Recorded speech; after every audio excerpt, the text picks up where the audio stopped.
Company. Behind me are Chief Wayne Holden, West Reading Police Department, Sergeant, he's not here, the Fire Chief, the West Reading Fire Department, Chad Moyer, Western Burke CMS, Anthony Tucci, the West Reading Fire Marshal, Troy Hatt, the West Reading Mayor, Samantha Keg, West Reading Council President, Ryan Lineweaver, Dr. Barbera, the CEO and President of the Reading Hospital. I will tell you that the state police is doing the cause and origin of the fire, and that is a large-scale investigation involving multiple agencies that are helping. The length of time is unknown, and we will release information as soon as we are able to. That's our statement regarding the fire, or the cause and origin of the fire. Now I would like to introduce the West Reading Borough Police Chief, Wayne Holden, who's going to read a statement regarding the fire at R.M. Palmer Company. Thank you. Could you please spell your name? Thank you. Yes, my name is Wayne, W-A-Y-N-E, Holden, H-O-L, B as in Bravo, E-N. Before we begin, I would like to take a moment to honor the memory of the victims of this tragic event with a moment of silence.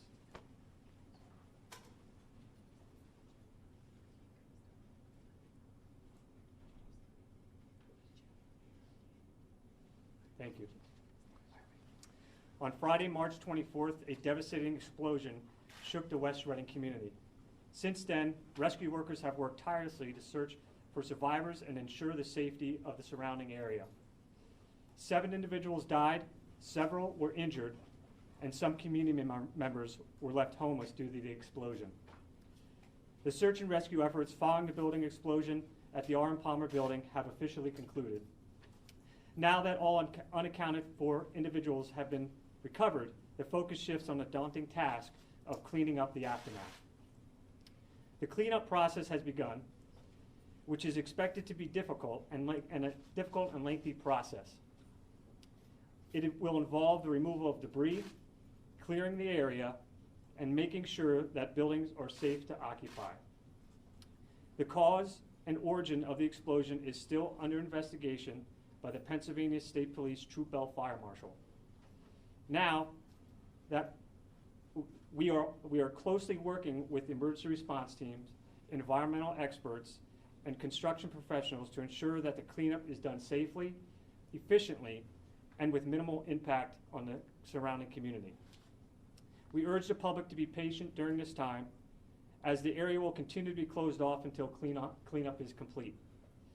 We also ask that you continue to keep the families affected by this tragedy in your thoughts and prayers, and hope that the first responders' diligent efforts these past few days have helped bring closure to all those affected by this tragedy. We are committed to keeping the community informed as we work towards rebuilding and restoring the area. We appreciate your cooperation, support during this difficult time. Thank you. I will now have the mayor come up and give her statement. Thank you. Hi, Samantha Keg. As Chief Holden said, we were able to account for the bodies. This is still a devastating loss, as I said last night.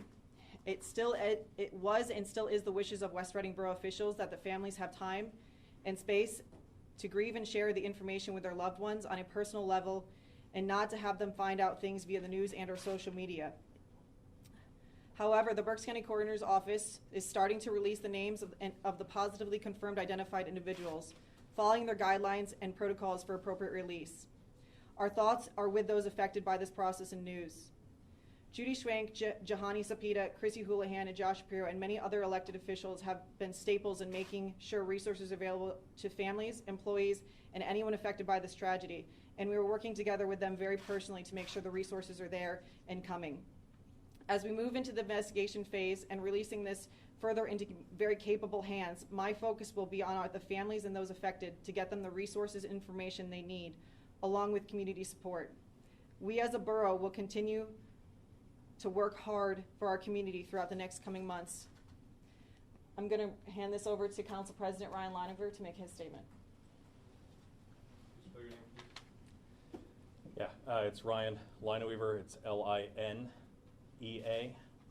WEA, V as in Victor, ER. So this afternoon we had the opportunity to speak with representatives from Representative Houlihan's office, from Senator Bob Casey's office, and take them down to the site and, more importantly, speak to the number of federal resources that are available to those affected. So they're ready and available to help anyone affected by this tragedy, including federal assistance, whether it be from the Small Business Association, from HUD, regarding food assistance, the Postal Service, survivor benefits. They are ready and standing by in case anyone is in need at the federal level. Also wanted to speak to the West Reading Recovery Fund that was set up in tandem by the United Way of Berks County and the Berks County Community Foundation. I had spoken with representatives from there, and as of about 1 o'clock today, there was roughly $107,000 already raised, which is incredible. We honestly can't thank people enough for their contributions and those who are willing to continue to contribute in any way. Right now, they're currently looking at how best to disperse those funds efficiently and effectively by their guidelines that they have set. Also within our community, was able to speak with a representative from the American Diner, which is right on Penn Avenue in West Reading. Yesterday, they brought in families, friends of those affected by those at Palmer, and 100% of their proceeds from yesterday were raised towards first responders. So they were able to raise $3,600 in funds that will be dispersed between multiple agencies, including the West Reading Police Department and West Reading Fire Department. We heard stories yesterday. We went on top of the hill to speak with a lot of Palmer employees who were up there, and they were there during the day, and they literally said that there were people stopping them in the street to hand them $100 and say, please make sure this goes where it needs to. And that goes to how incredible this community is. It really is. And hopefully, as we continue out of this and through this process, that will continue to shine through for everyone who's willing to look. So once again, thank you to all those who've contributed, who will continue to contribute to first responders, to those in need, and those affected. At this time, I will turn it over to Troy, did you want a statement? to West Reading Fire Marshal Troy Hatt. First name is Troy, T-R-O-Y. Last name is Hatt, H-A-T-T. 5 South 2nd Street, 77, no wait, let me start over. 5 South 2nd Avenue, 77 South 2nd Avenue, and 200 Penn Avenue have been condemned. They have been condemned due to safety reasons and the buildings being unsafe. What that means is they are not condemned to be demolished. What that means is they are unsafe to occupy. We need a lot more information from those buildings, meaning engineers need to come out.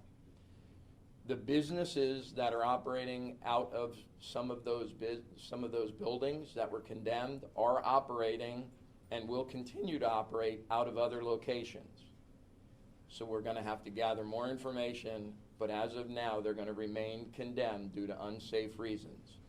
Also, that block in front of there, which is from 2nd Avenue, will be continued to be closed from Franklin Street to Penn Avenue, and Cherry Street will be closed from 2nd Avenue to the railroad bridge. Again, that is for safety reasons until we gather more information from the engineers for them buildings. But again, those businesses that are in that area continue to operate, just operating at other locations. Thank you. At this point, we're going to bring up CEO and President of the Reading Hospital, Dr. Barbera. He has been an amazing staple in this community and has been such a community partnership. Thank you so much for everything you've done and been doing. Thank you. Charles Barbera, C-H-A-R-L-E-S, B-E-R-A. I am Dr. Charles Barbera, an emergency physician, and I am the President and Chief Executive Officer at Reading Hospital. Reading Hospital is 3 blocks away from the Palmer Candy Factory, and our team has been intimately involved with the responding to the incident of Friday evening. Immediately after the explosion, Reading Hospital activated our external emergency preparedness plan, in which we set up incident command under the leadership of our Chief Operating Officer, Michelle Trupp, and we prepared to accept patients. Reading Hospital was ultimately the site of all the patients injured in this event. 10 patients were treated at Reading Hospital in our emergency department and our trauma unit. 2 of those patients were admitted to the hospital. 1 of those patients was transferred to a burn unit, and the remainder were discharged to home with family. I am happy to announce that one of the patients that was admitted to the hospital was just discharged an hour ago in good condition to care of their family. Yesterday, at the request of Mayor Keg, Reading Hospital hosted a meeting for the families of the victims and for those loved ones who were unaccounted for at that time. We provided an interpreter, pastoral support for the families as they heard from the authorities and asked questions.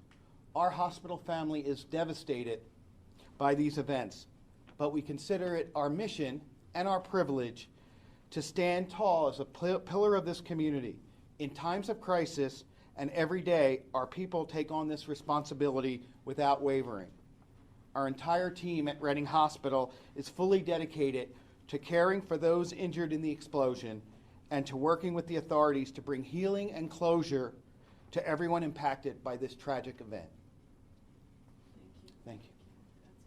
Okay, we'll open it up now to any questions you may have. Dr. Barbera? Yes. Among those who was the woman who was found later in the rubble and survived, was she among those who was released from the hospital? Or is she still there? I can't, without names, I can't really release any of the dispositions of the patients. I apologize. When you talk about buildings being condemned, we've heard from a lot of employees that there are belongings in that one building. And forgive me, I'm not familiar when you say addresses what building that is. We've been told that the main factory there is building 1. Correct. Will those people be able to go in and get belongings at some point? You They- say that their phones are in there, they can't keep in touch with Right. coworkers. And we understand that. And today we were trying to get to that point to allow them in. But again, due to the unsafe, unstable status of that building, we cannot let anybody in there to get that stuff. I can tell you that there has been insurance representatives out there today. This is their first real look at what is there and what they're going to need. We are hoping within a day or so for the engineers to be out. When the engineers deem it safe, yes, they will be able to get their stuff out with assistance with responders and or people to ensure their safety. And UGI says that in its checks after the explosion, it found several small leaks in the area around the explosion area, not so much that area. Will there be a way to determine, now that the gas is off and whatnot, if it was gas in that? Well, that's going to be all part of what our fire marshal unit does to figure out what actually caused this to happen. So that's why we're still, it's a big scene, so it takes a while to figure stuff out sometimes. So yes, that would be all part of what we do to try to figure out what happened. I may expand on that. So with respect to the investigations of the cause and the origin, can you say whether or not this is isolated, or should the residents of West Reading be concerned that maybe their home could go up at any moment? No, it's isolated to that location. Can you walk us through a little bit about exactly what you're doing right now in the investigation? I know you don't have a timeline for how long this can take, but what are you guys in there doing? What are the next steps as we look through and try to piece this all together to figure out what happened? I mean, I wouldn't tell you what our steps are to do that, but, you know, we talk to people. There could be other people to talk to. There could be a video within the building that, you know, if there's some type of closed circuit or I don't know if I'm using the right word, like a video that we may want to look at and somehow capture that, and that doesn't always happen immediately. It may be required a search warrant.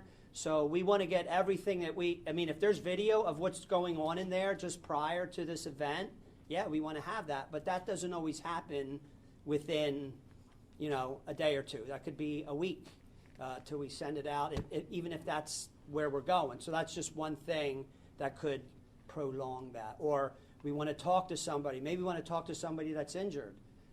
There's so many variables that go into it. You want to talk to somebody, you can't connect with them. It's a week, it's a month later. So until we have all the answers that our fire marshals want to gather, it's going to take however long it takes. Who exactly is on this team? I know OSHA's also has their own investigation. So who's specifically on this investigative team right now?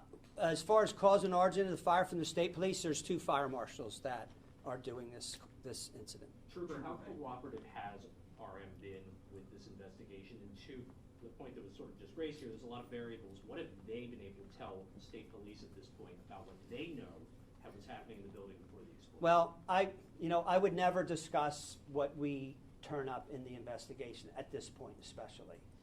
Have they been cooperative? I didn't ask them if they were cooperative or not.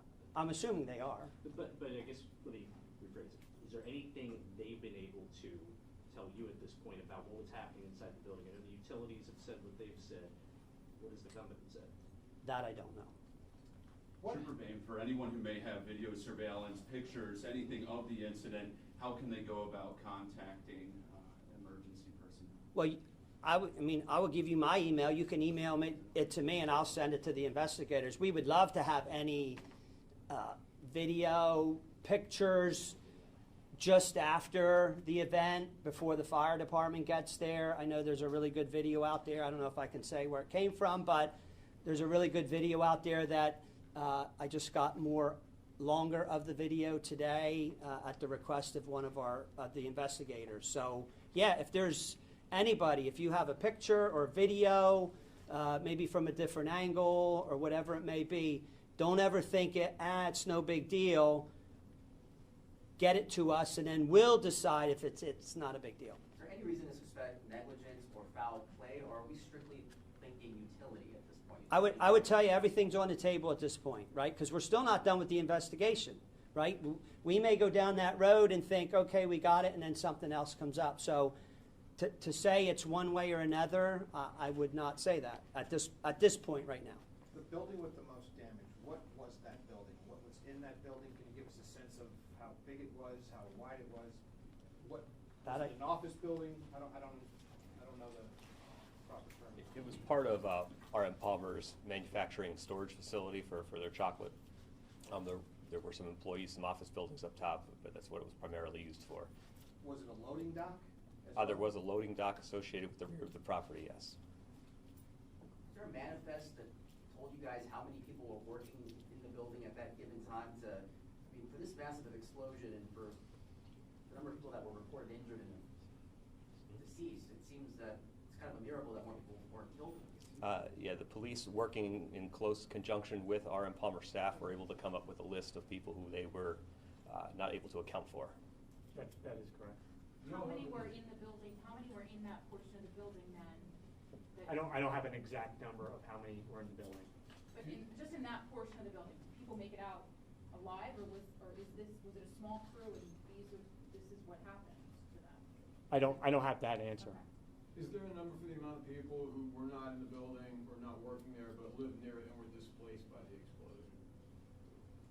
Who won't be able to go back to their apartment? There are about 4 units. About 4 units? Yes. Comprising about how many people I don't have that exact number. That's included in the 3 buildings condemned, or is it beyond that? That's included. So those 3 buildings, that includes 3 units for people? Correct. So in your list of the 7, do you have the number of Hispanic?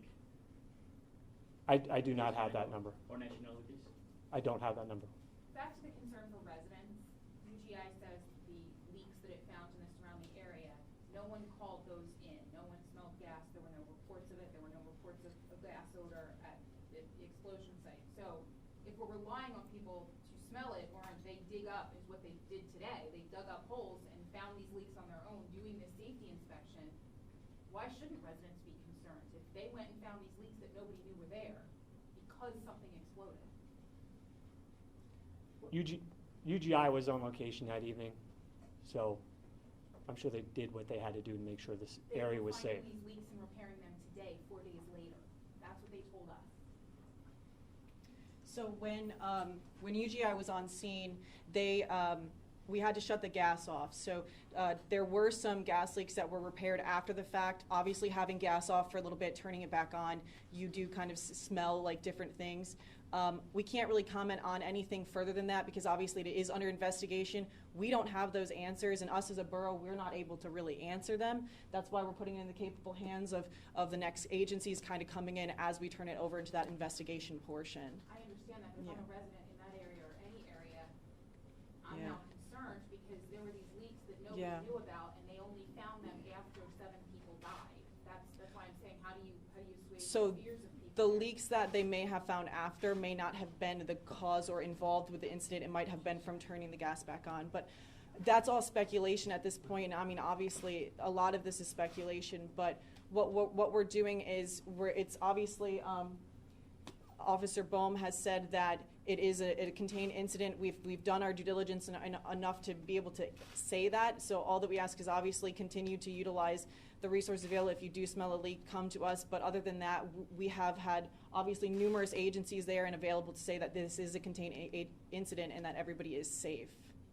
I would just add to the fact that to your question about how the vehicles were transported to the hospital, there were 7 patients of the 10 that were transported via 911, Mr. Tucci and his service. The other 3 walked.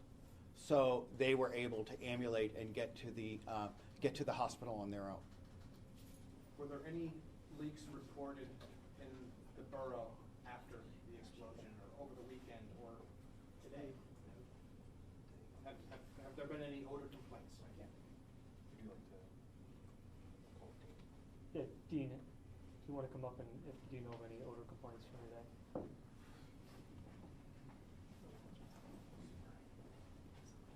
This is Dean Murray, our borough manager. Hello, everyone. Excuse me. Dean Murray, M-U-R-R-A-Y. I'm the borough manager for West Reading. With PA1 calls that come in for people that do think that they smell something and check it out, UGI comes out and checks on those right-of-ways. And then they do call a PA1 if they have to dig and locate. Usually it's mostly because of core drilling, so they can assess it outside the property, and then they have special equipment that they can run into the ground and see if they can sense gas or not. But have there been any leaks since that have been found? If I recall correctly, within the past couple of days, there may have been 2 or 3 PA1 calls, just so that way they can come out and core drill and check the ground. That's all I know other than that. You don't know the results of that? I do not know the results of that. I just know by the PA1s coming in, they got to come out and core drill the ground. Thank you. Is there anyone here that can tell us what it's like at the scene, digging? I mean, we see it from 2 blocks away. I mean, how big? What are you looking at? I mean, what does it look like firsthand? The destruction. I'm not going to necessarily go into details about what things look like, but obviously the emotions are very high. We care very deeply for the victims. We're trying to do everything that we can to locate them and reunite them with their families. It's just overall, it's a lot of teamwork, everybody working together to try to accomplish a goal. Chad, in your experience, what UGI told me is that leaks that might have been smelled today or yesterday or uncovered were more than likely caused by the explosion itself, which me not being an expert seemed palpable enough. You've done a million of these, though. I'm guessing, I'm not asking you to comment on this. In your experience, is that a palpable thing that could happen? I don't have enough experience with UGI services to be able to answer that question effectively. Trooper, can you talk to the fact that obviously the number 1 priority this weekend was making sure that all the victims were found? Correct. What does this do for the investigation side as far as all of the materials have been moved? Does that make the job more difficult for the investigators? It absolutely does, because when the fire marshal goes in to do their thing, they're trying to look at damaged parts of a building or whatever it may be. Well, the number one goal of this, once the fire was out, gas stopped, is to look for the victims, right? That was the number one goal that we tried to do here, to get the victims, hopefully to find more alive victims than we found.